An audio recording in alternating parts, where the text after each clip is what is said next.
So this is what? This is Athens. To zoom out a little bit, that was our Middle East. We're leaving the Middle East and going to Greece and further west into Rome. But that's coming up in the future. For now, Greece. We were talking about great empires of the Middle East in contrast to the Greek city-states. And there was a succession of empires in the Iron Age. First the Assyrians, then the Babylonians, and finally, what is of interest to us, the Persians.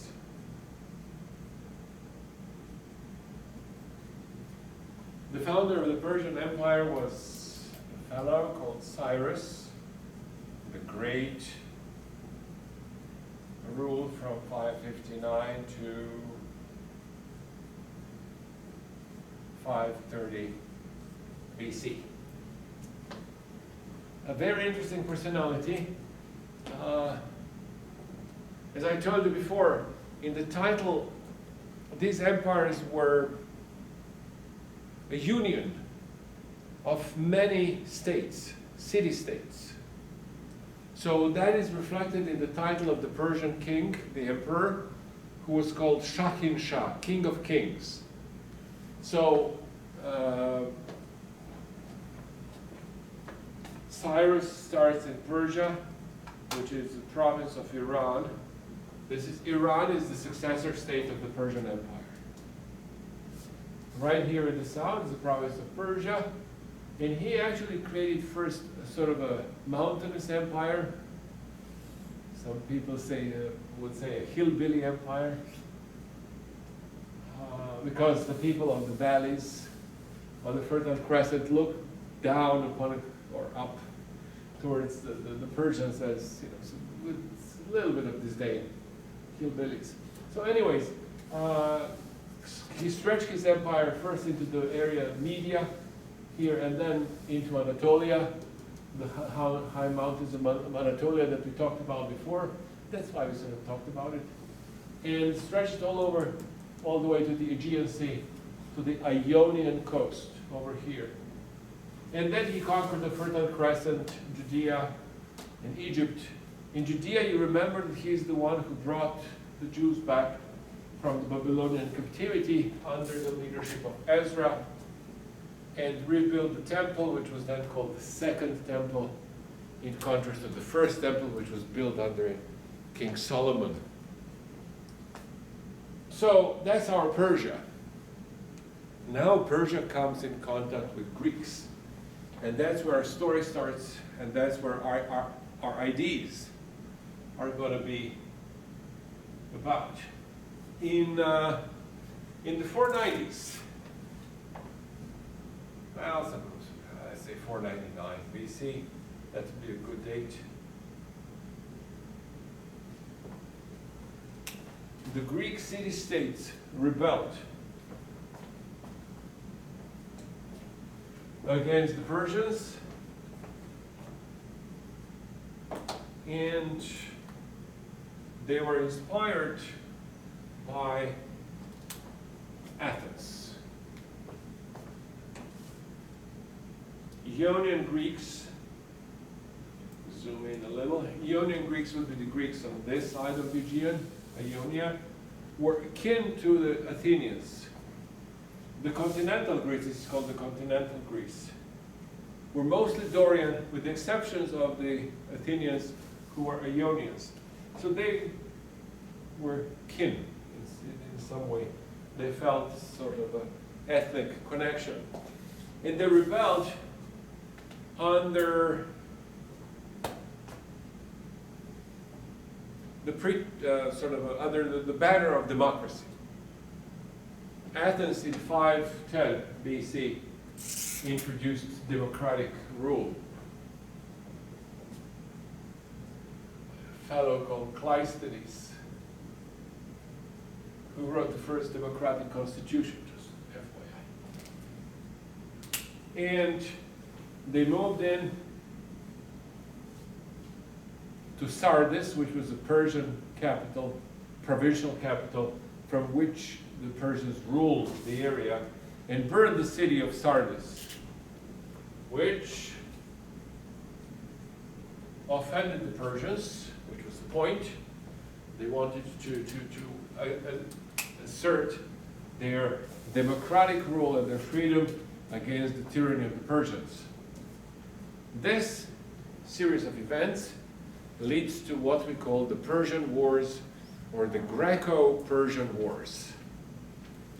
These Graeco-Persian Wars start in 492 BC, or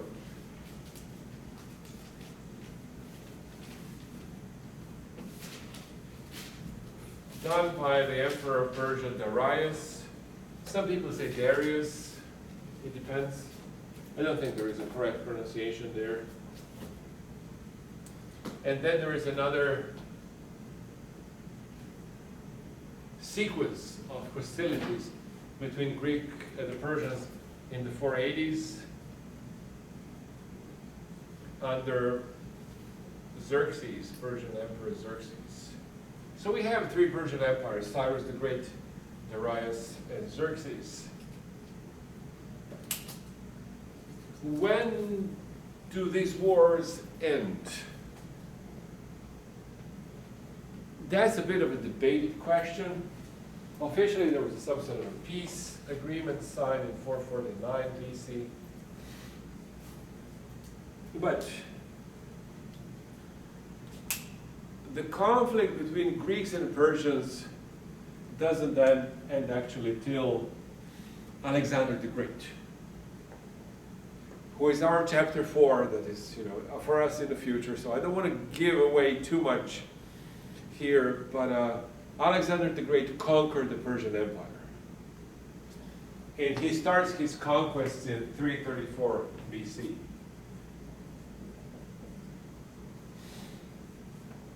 So it's almost 150 years of wars, thereabout.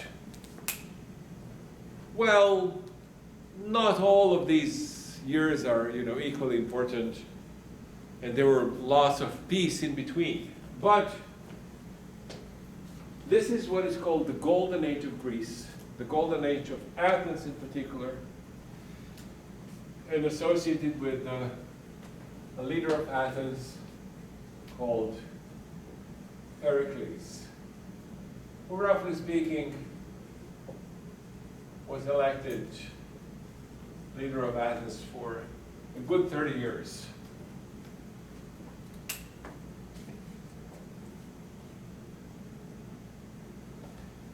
Mr. Pericles is right here, in this game. But, okay, we'll get to this in a second. A couple of important battles that will lead us into our first ID, which is going to be Herodotus. So, you'll see what's going on.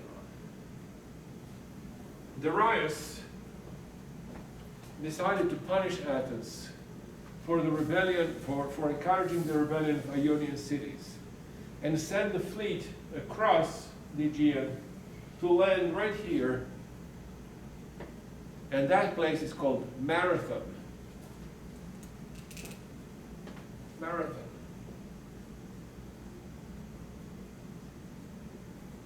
That's a village northeast of Athens, and it's 23.2 miles away, right? So people do these bumper stickers, 23.2, which means I've run the whole marathon, or 13.1, I've run the half marathon. Well, I've seen people, some guys said, I didn't run at all. That was fun. Anyhow, the story goes that the Persians were a huge empire, and Athens was just one city-state. So they didn't have much chance, so that they expected the worst out of this Battle of Marathon. But it turned out that they won, and a guy ran from Marathon all the way to the city center, which is 23.2 miles, at which point he came there and said, "We won," and then he dropped that. And that is then celebrated as a marathon run for centuries to come.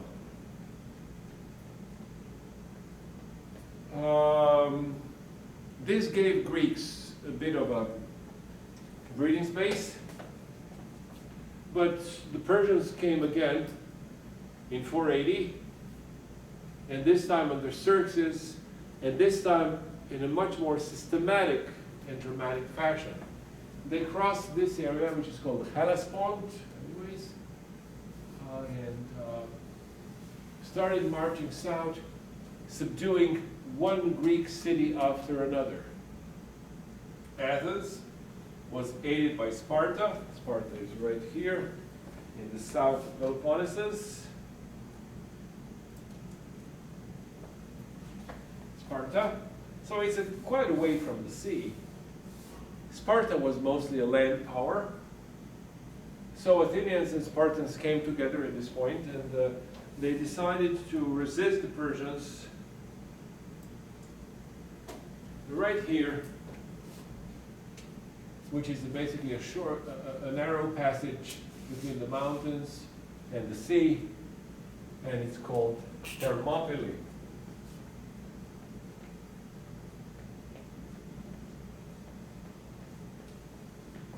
Which means the hot gates, because there is hot water bubbling there. Anyways, that's where the Greeks made a stand. They lost, but one of our IDs here, Leonidas of Sparta, decided to hold his ground, and Leonidas and his 300 warriors died fighting a losing battle there at Thermopylae, and that's the stuff of legend. They made the movie 300. Anybody watch? Yeah, that's what it's about. And how did that war end? It ended actually in